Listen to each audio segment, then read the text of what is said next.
రేవంత్వి ప్రతీకార రాజకీయాలు హరీష్ రావు అంటున్నాడు.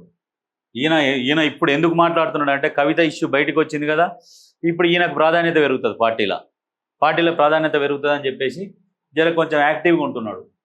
ముఖ్యమంత్రి రేవంత్ రెడ్డి అభద్రతా భావంతో ప్రతీకార రాజకీయాలకు పాల్పడుతున్నారని మాజీ మంత్రి బీఆర్ఎస్ నేత హరీష్ రావు అన్నారు.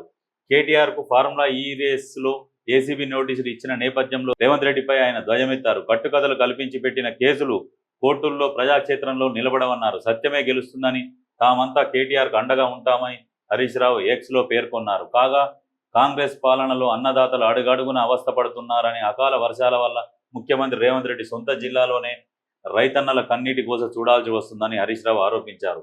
ధాన్యం కొనుగోలు చేయాలని అడిగిన రైతులపై పోలీసుల దాష్టికం అన్యాయమని, దీన్ని తీవ్రంగా ఖండిస్తున్నామన్నారు. రైతులపై పగబట్టిన ప్రభుత్వం పంటల సాగుకు పెట్టుబడి లేకుండా చేసిందని, కష్టాల కోర్చిలో పండించిన పంటను కొనకుండా ఆలస్యం చేస్తుందని మండిపడ్డారు. కాంగ్రెస్ ఏడాదిన్నర పాలనలో అన్నదాతలకు బేడీలు, పోలీసుల పిడిగుద్దులు తప్ప సాధించింది ఏం లేదన్నారు. ఎద్దు ఏడ్చిన వ్యవసాయం, రైతు ఏడ్చిన రాజ్యం ఏనాడు బాగుపడలేదని దీన్ని గుర్తుంచుకోవాలంటూ హరీష్ రావు అన్నారు. రైతులని ఎవరి కోసం పెట్టిరయ్యా హరీష్ రావు? మీరు కాదా? మీ హయాంలో ఎంతమంది వచ్చారు?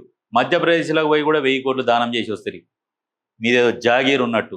తెలంగాణ సంపద మొత్తం బీహార్లా, పంజాబ్లా, మధ్యప్రదేశ్లా తెలంగాణ పైసలు తీసుకుపోయి ఆడ దానం చేసి వచ్చారు. ఎవరిని అడిగి దానం చేసి వచ్చారు? ఎవరయ్యే సొమ్మని దానం చేశారు మీరు? 1000 కోట్ల రూపాయలు. ఇక్కడ రైతులు చచ్చిపోతేనేమో ఏ రైతును ఆదుకోలే మీరు.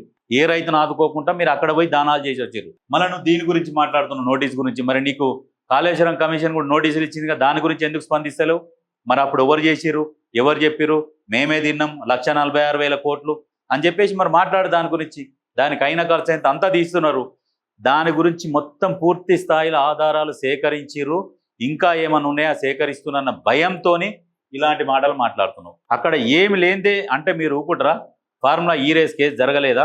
జరిగినాక ఆయన ఒప్పుకున్నాడు కదా, వాళ్ళ అధికారులకు సంబంధం లేకుండా నిధులు మంజూరు చేయమని నేనే ఆర్డర్ పాస్ చేసిన, ఎలక్షన్ కోడ్ ఉన్న కోడ్ ఉల్లంఘించి కూడా నేనే చెప్పినా అని చెప్పేసి ఆయన ఒప్పుకున్నాక మళ్ళీ ఇవన్నీ కక్ష సాధింపు చర్యలు, ప్రతీకార రాజకీయాలు ఎవరు చేస్తారు? మీరు చేస్తారు ప్రతీకార రాజకీయాలు.